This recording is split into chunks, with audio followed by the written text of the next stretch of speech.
Despite the ongoing legal battle against NASCAR, 2311 decides to open a third full-time team.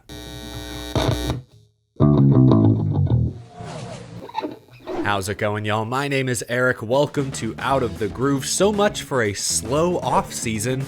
Every team trying to cram in major announcements ahead of the holidays. Multiple major silly season developments this morning, but let's start with some news from yesterday. Legacy Motor Club has added Travis Mack. He will crew chief for John Hunter Nemechek in 2025. Time to update the flow chart. Travis Mack, previously with Trackhouse, most recently with Colleague Racing. This will be his third team in 2 years? Y'all know how I feel about Legacy Motor Club. I certainly set my expectations too high coming into 2024. I don't know where to set my expectations for 25 because they should be high. Second year with Toyota, larger notebook, but at the same time, it kind of feels like Legacy has wasted 2 years. Eric Jones won the 2022 Southern 500. That was a great moment, but it was also clear that that was then Petty GMS's peak. If they were ever to become real playoff threats, a real championship contender, they had to make major changes. So in 2023, they announced a future move to Toyota. That, of course, went into effect in 2024. So 2023, kind of a rebuilding year. 2024 also turned into a rebuilding year because so many executives and crew chiefs came in and out. The team today looks so different than it did 1 year ago. So it almost feels like 2025 now is in some ways the first year of the rebuild. Go back to this chart, so many new names. Joey Cohen is gone. Instead, we have Brian Campy, Jacob Cantor, Chad Johnston, new crew chiefs across the board. That's why I don't know where to set my expectations next year. I want to set them a little higher, but with how 2024 played out, I think the bar has to be damn near on the floor. Hopefully they can at least clear that hurdle in 2025. Anyway, some big, silly season free agency news this morning. We'll start with trucks. Daniel Hemrick will drive the number 19 McAnally Hilgeman Racing Chevrolet full-time in 2025, replacing Christian Eckes. Wake up, babe. New championship contender just dropped. Yes, that 19 truck put together an incredible 2024 campaign with Eckes,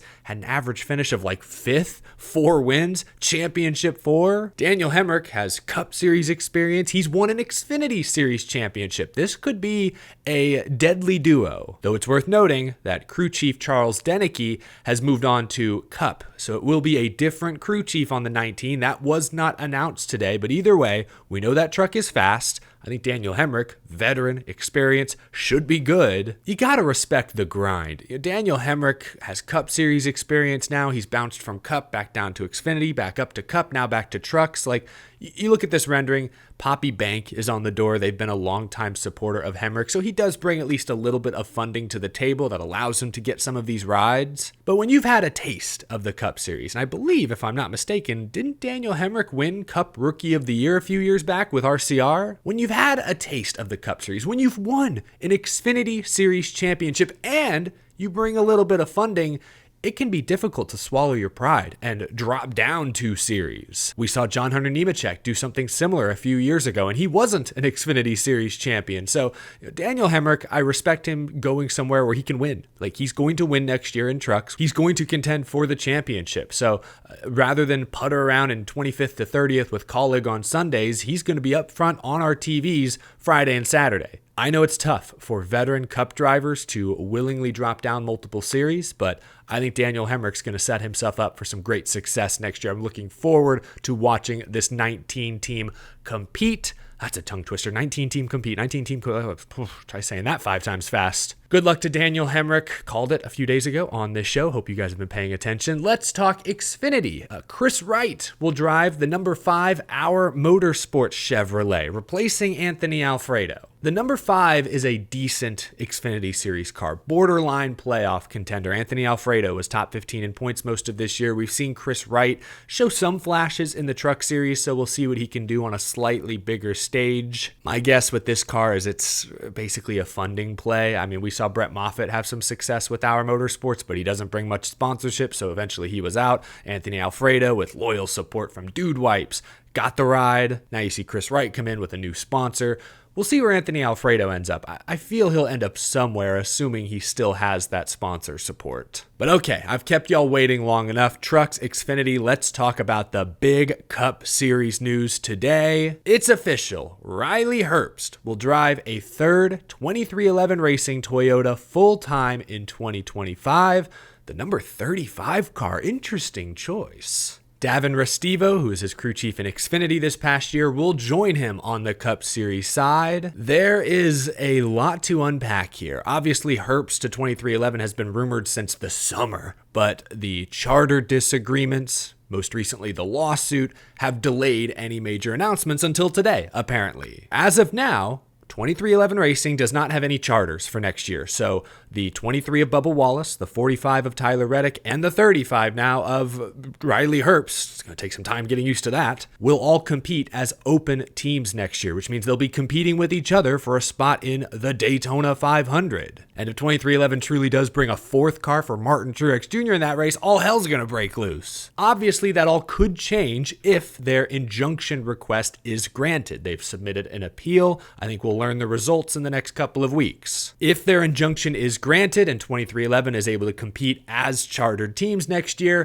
2311 has a deal to acquire one of the Stewart-Haas charters. That would be Riley Herbst's. But that's a big if. Right now, 2311 is set to field 3 open teams. I have more charter-related questions, but we'll get to those in a moment. Let's talk about Riley Herbst. Let me start with the positives. Riley Herbst seems like a good dude. He's not controversial. He'll represent his sponsors well. He's not brash, immature, irresponsible. He's also got a ton of experience. He just finished his 5th full-time Xfinity Series season. He's about to turn 26 years old. He's not in over his head. He's not unrefined, so that's a positive. The biggest positive, though, is that he brings money. The Herbst family is throwing a ton of support behind him. Obviously, their relationship with Monster Energy is huge as well. Money is certainly a big positive, and let's be honest, it's the number one reason this deal is happening. Because unfortunately, the big negative with Riley Herbst is the on-track performance. If I can be candid, his on-track results do not justify him getting this seat. 2311 Racing is a championship contending Cup Series team, as Tyler Reddick just proved, and Riley Herbst isn't even a championship contending Xfinity Series driver, and he's been in top equipment for half a decade. Riley Herbst has 3 career Xfinity Series wins in 175 starts, all in top tier equipment. I'm talking Gibbs, Stewart-Haas, never even been to the championship 4. His best career Xfinity Series points finish is 7th. Look, if he signed with Rick Ware Racing to go full-time next year, he's run with them in the past, I'd be like, okay. If he signed with Colleague, great. They could use the funding. And Riley Herbst, I want to make this clear, isn't bad. He is a serviceable driver. What did I say earlier? He's not unrefined. He's not going to be, a fish out of water, in over his head, deer in the headlights. Like, he's had time to prepare for this. He's not bad. I just don't think he's as good as the equipment he's about to get in. Expectations are high when you drive for 2311 Racing with the Joe Gibbs alliance. My prediction for next year is that Tyler Reddick will be top 10 in points for sure, probably a couple of wins. Bubba Wallace will probably be in that 10th to 15th range. Maybe he'll grab a win. My prediction for Riley Herbst is he'll be in that 20th to 25th range. And I'm sorry, that doesn't excite me as a racing fan. It bothers me that 2311 already has, I believe, a better prospect under contract named Corey Heim, but they opted to go with Riley Herbst instead. There's just no wow factor with Riley Herbst. Like with Corey Heim, 11 Truck Series wins, an average finish of like 6th or 7th the past couple of years. Whoa! Other young guys like Connor Zilic. Yeah, there's a wow there, especially on road courses, and he's proving to be a fast learner. Go back a few years, Ty Gibbs. Wow, wins in his first Xfinity start. He had 4 wins his first part-time Xfinity season, won 7 races and the championship in his rookie year. Wow. I mean, before that, William Byron, the way he rocketed through the ranks. Wow. Eric Jones, even another Toyota driver, 2-time Southern 500 winner. He's given us some wow moments. Where is the wow with Riley Herbst? Are we going to say, oh, that one Las Vegas race, he won by like 10 seconds? I mean, hey, that was extremely impressive, but let's be honest about what that was. Las Vegas is a traditional intermediate track. The best car usually wins, unless it turns into a fuel mileage race at the end. See Joey Logano. Then the best car finishes second. Las Vegas isn't exactly a Darlington or a road course or a Martinsville where the driver makes a huge difference. Let's just be honest. 3 wins in 5 full-time seasons is not impressive. It's just not. I'm sorry.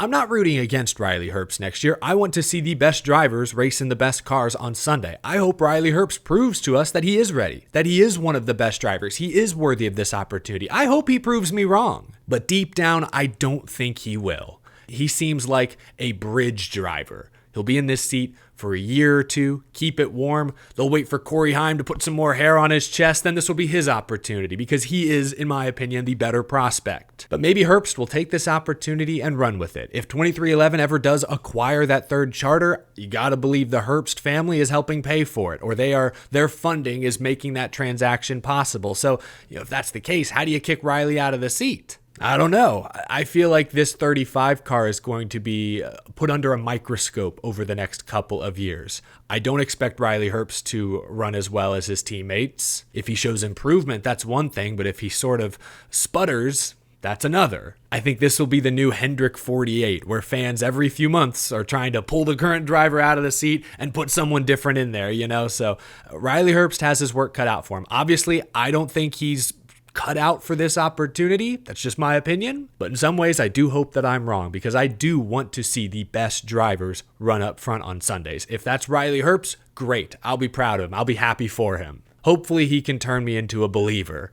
This is also interesting. Back to the charter stuff, the lawsuit stuff. The timing of this is wacky. 23XI Racing is suing NASCAR, claiming that they're using monopoly power to force the teams into an unfair charter agreement. But at the same time, they claim they're being harmed by NASCAR by not being allowed to race as a chartered team. And despite these conflicting arguments, they went ahead and opened up a third team. They're expanding their business with NASCAR. Like, you see, I'm obviously no legal expert. I'm trying to picture this from a judge's perspective, someone who doesn't really know the intricacies of stock car racing, who's coming into this case completely blind. Obviously, it's not as simple as I'm pretending that it is, but if I'm some normie judge with no NASCAR background, I'd look at this evidence and I'd say, wait, what? 23XI, you've laid out all these arguments about how flawed the business model is, but here you are doing even more business? Actively adding to this business that you say is flawed and unfair? Like,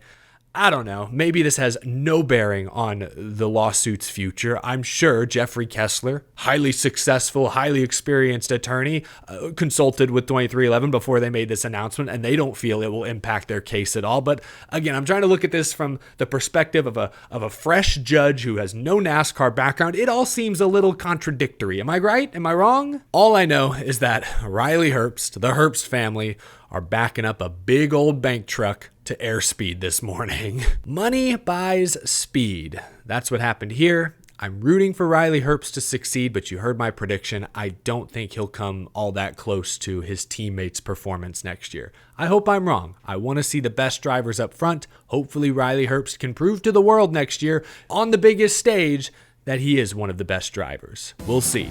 I'm skeptical. That's it for today, folks. Thank you so much for watching. Leave a like if you enjoyed. Subscribe for more NASCAR discussion, news, rumors, and so much more all off-season. Big thank you to my Patreon supporters as well. Have a great rest of your Wednesday, y'all. I will talk to you again soon. Thanks for watching.